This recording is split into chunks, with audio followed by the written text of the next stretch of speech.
Good morning, everyone. It is Dana Sacca, your CRM specialist and virtual assistant coach, and I'm coming to you today from Buffalo.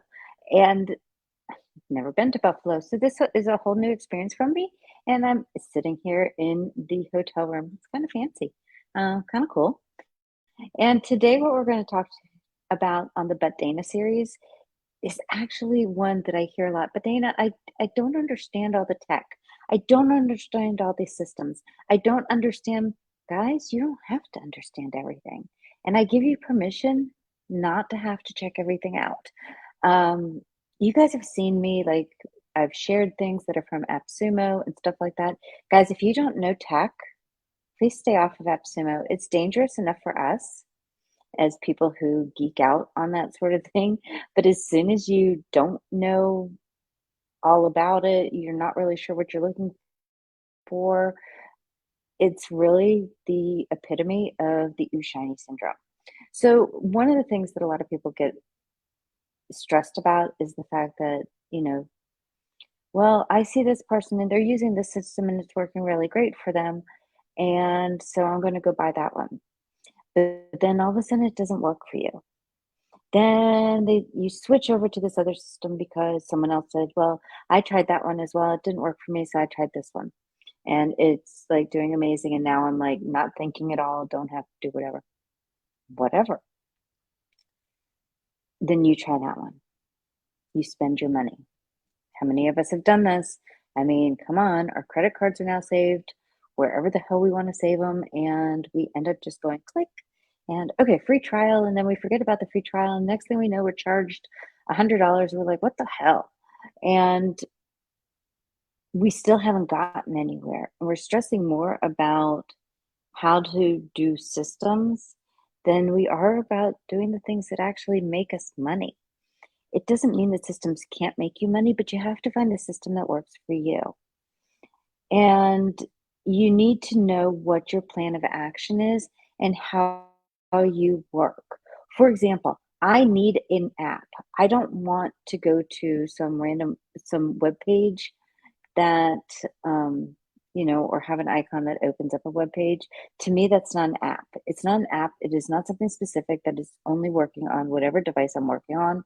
It doesn't have to have the full capabilities. All of this stuff, it's very, very different. So I have to have an app. Why? Because I like to work on my phone. Am I designing systems on my phone? No, I'm really not. Am I doing all my mapping? No, I'm not. Usually on my phone, I'm A, taking notes, B, responding to emails, C, making sure that everything went through okay with a whole bunch of other things. Well, that's what that I have to have. So I use a mixture of Keep and HoneyBook. HoneyBook does my contracts and proposals and everything like that. And Keep does all my email marketing, my text messaging, all of that. My business line is all over in Keep. So I have two specific apps. I couldn't use another system. A lot of people, I've seen a lot of people and we've discussed like things like Sweet Dash. Sweet Dash says that they have an app. No, they don't. They give you an icon. You get to stick it on someone's thing and it opens up a freaking web page. That is not an app. An app is self-contained. DUBSADO does the same thing, but they don't even claim to have an app. They are supposedly working on one. Not sure when it's coming out. I've seen them say that for a few years. It's nothing against them. Most of the errors that I have seen people have with DUBSADO are they're working inside the web page on a phone, and all of a sudden they screw something up in their workflow, and that's what happens. Um, so like things like HoneyBook, it blocks you from even designing the workflow. Same thing with Keep. You're not designing crap on that thing. You're actually just like, okay, I'm responding to emails, I'm responding to text messages. All of that is within it.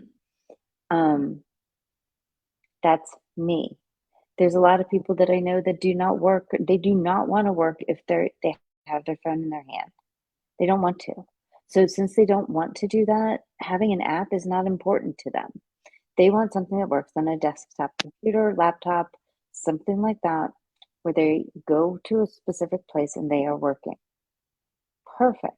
There are programs for that. You know, there are systems that work that way. So you need to know, in order to get the system for you, and guys, don't put, you guys have heard me say this, don't put yourself into a damn box, right? So what you want to know is, what do you want the client journey to look like? Because if you, some systems, honestly, they don't have the right client journey for you, or there's a lot of back steps that need to be done, and that's okay sometimes, but sometimes it's not. Um, so you need to know what you want that journey to look like. You need to know kind of how you work. Do you work on a phone? Do you need the system to have text messages? Do you need the system to handle your email marketing? Because things like DUBSADO and HoneyBook don't do email marketing. And most people don't realize that. They're like, yeah, I'm going to send these emails. It's not for doing your lead capture or your lead magnets. Neither one of those systems, 17 Hats, DUBSADO, Keep, all of those type of business apps are not, I'm sorry, not Keep, DUBSADO and HoneyBook. Sorry, backtrack with that one. Um, they're not designed to do your email marketing, whereas something like Keep is. So you have Keep doing your email marketing, you have another system doing this, and it could be Keep, it could be ActiveCampaign, it can be MailerLite, it can be MailChimp, any of those. And any of those can work for you. It has to do with how you work. A lot of people, they don't like certain systems. They're like, oh no, I don't like it. Oh my God, I had, MailChimp's one of them. MailChimp is one that a lot of people tell me, oh, it's a piece of crap.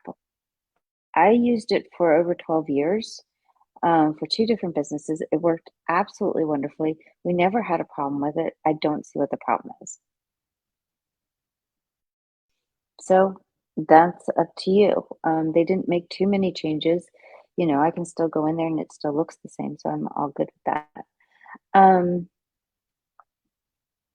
So there are things that you want to take a look at, and you need to know how you work. If you don't know how this works, talk to me, comment, and I will get you my client experience journey workbook, because that will take you through step by step how to, write it out. Write out what you're going to do. Write out what you want the steps to be. That way, from there, then you take a look at my automation systems workbook, which has all the choices that are there, or the ones that I mainly work with. And then from there, you're good to go. So don't be afraid of tech. Don't think that you have to understand everything about it. You need to understand the systems that work for you. You need to understand why they work for you, kind of, in a way. But there's usually only certain steps you need to do inside of a system. You don't need to know the entire background of it. You do not need to know all of whatever. What you need to know is what works for you. Make it simple, guys. Stop making this shit complicated and continue on from there. And then you're good.